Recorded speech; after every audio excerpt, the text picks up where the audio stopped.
Folks, please hit the like button and subscribe right here at the Voice of College Football. Head on over to E2C Network. And Kyle's got the latest on Auburn athletics and the Auburn community as a whole over there on E2C Network.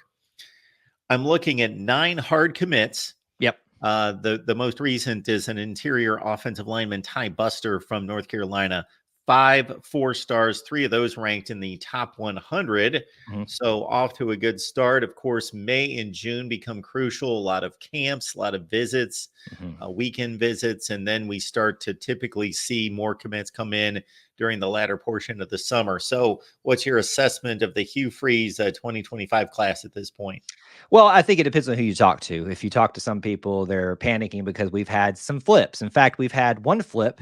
Antonio Coleman, so many Colemans there, that flipped from Alabama to Auburn, back to Alabama after Kalen DeBoer got in there and settled in. So there's been a few of those things. A lot of this is in relation to our defensive line coach getting a promotion of sorts to go up to the NFL level and having to replace him. We promoted within to Vontrell King Williams, which was very much deserved, in my opinion. So if you talk to some people, there's a little bit of panic about that because there's not been as much excited. I mean, how do you up the ante when you have a wide receiver class, for instance, like you had last year? The focus has got to be offensive line and defensive line. We talked about bringing in transfers, and that's part of this discussion too. But I'm really excited to start seeing where DJ Durkin can start paying off some of these dividends that began today or this weekend with A-Day. A lot of people get disappointed if they don't see the commitment on A-Day or the day after.